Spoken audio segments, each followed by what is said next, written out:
Otherwise, Josh Butler was undoubtedly the best player in the Rajasthan team and Trent Bolt was their best bowler. तो हम अभी आगे चलते हैं.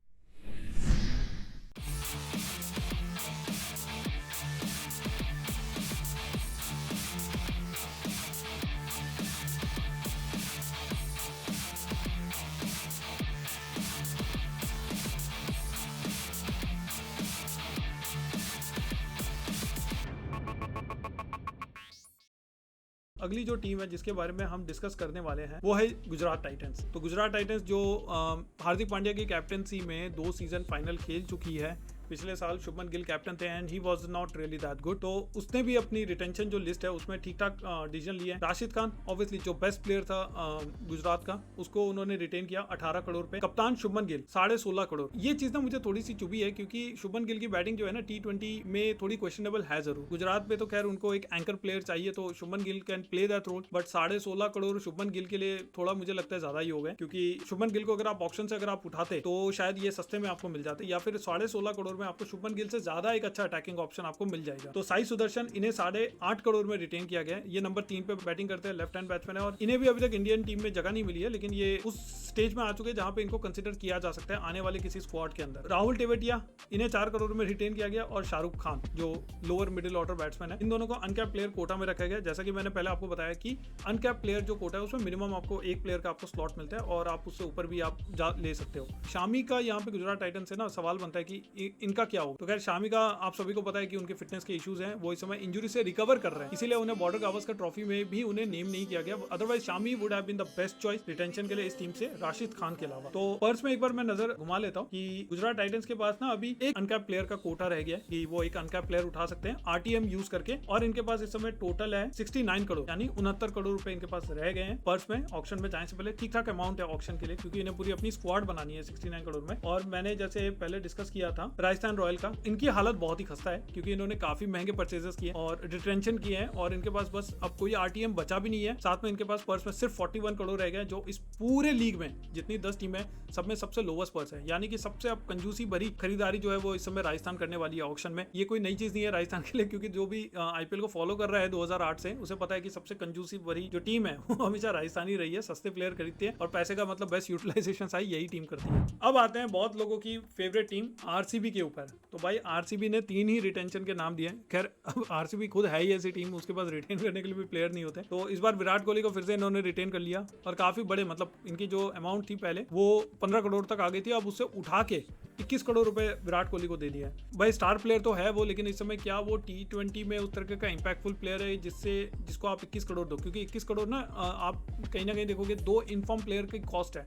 तो विराट कोहली एक अच्छे बैट्समैन है, लेकिन क्या वो इजी है batsman good enough to be like 2 player, वो एक बहुत बड़ा सवाल है. मुझे नहीं लगता कि मतलब विराट कोहली के लिए 21 करोड़ रुपए जस्टिफाइड है कंसिडरिंग कि वो इस समय कैप्टनसी भी नहीं करे. पर हो सकता है लोग कह रहे हैं कि फैफ डू प्लेसी क्योंकि इस टीम के रिटेंशन लिस्ट में नहीं है, इसी वजह से शायद 21 करोड़ रुपए देगा और शायद इनको कैप्टनसी भी दी जाएगी. इसके अलावा रजत पाटीदार जो पहले एक टाइम पे ओपनिंग भी कर चुके हैं और अब उनको 4 नंबर पे स्लॉट कर दिया गया है. पिन अच्छा खेलते हैं, गुड बैट्समैन, हिट अच्छा कर सकते हैं, पिछले सीजन काफी अच्छे परफॉर्मेंस भी दी एक आध बार, तो उनको रिटेन किया गया 11 करोड़ रुपए. और यश दयाल, जी हाँ यश दयाल ये वही खिलाड़ी है जिसको रिंकू सिंह ने 5 छक्के लगा के अपना नाम बनाया था. RCB ने फिर से इसे मतलब लाके एक बॉलर बना दिया. RCB में इन्होंने अच्छी परफॉर्मेंस दी है और 5 करोड़ में इन्हें अनकैप प्लेयर के कोटा में इन्हें रिटेन किया गया. तो जो RCB की स्क्वाड में अब जो नाम जो मिस होने वाले हैं या हो रहे हैं वो है सिराज, मैक्सवेल, फैफ और ग्रीन. इन चारों खिलाड़ियों के बारे में मैं एक एक करके मैं आपको बताता हूँ. तो फैफ का मुझे लगता है कि क्योंकि उनकी एज हो गई है और फैफ को मेरे ख्याल से ये सोचा है कि अगर ऑक्शन में ये आते तो शायद इस बार 2-3 करोड़ में, क्योंकि ज्यादा फैफ की एज की वजह से टीम शायद उनके लिए ऑक्शन में ना जाए,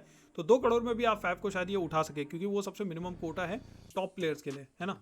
फैफ क्योंकि अपने आप को टॉप कोटा में ही रखेंगे.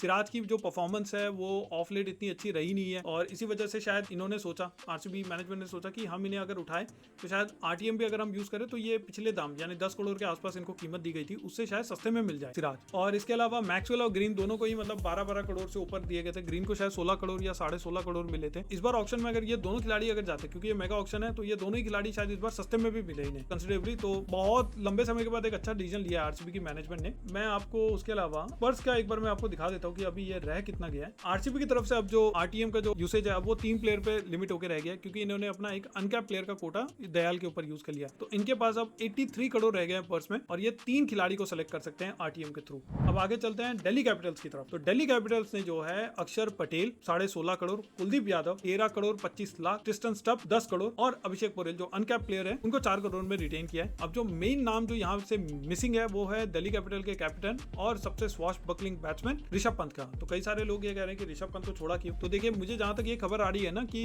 शायद ऋषभ पंत ने खुद बोला है कि वो डीसी छोड़ के वो किसी और टीम में जाना चाहते हैं। तो ऋषभ पंत आइडल मानते हैं एमएस धोनी को, तो कहीं ना कहीं खबरें ये आ रही है कि वो शायद सीएसके की तरफ जाए, और सीएसके भी इंटरेस्टेड है ऋषभ पंत को लेने के लिए, क्योंकि धोनी अब रिटायरमेंट की ऑलमोस्ट उनका टाइम आ चुका है, कभी भी वो रिटायर हो सकते हैं। तो शायद धोनी चाहते हैं कि ऋषभ पंत डीसी छोड़ के सीएसके में उनकी जगह ले, ताकि धोनी अपने आप को रिटायर कर सके। तो शायद यही खबरें हैं, और इसी वजह से शायद डीसी ने डिसाइड किया ऋषभ पंत को रिटेन नहीं करने का। अदरवाइज अगर आप लिस्ट में अगर आप देखो तो अक्षर पटेल को अगर 16.5 करोड़ दिए गए तो ऋषभ पंत को भी शायद उतना ही अमाउंट दिया जा सकता था। इनके अलावा तो और कोई इतनी बड़ा नाम इनकी टीम से मिसिंग नहीं है जो जिसके बारे में हम इतना डिस्कस करें।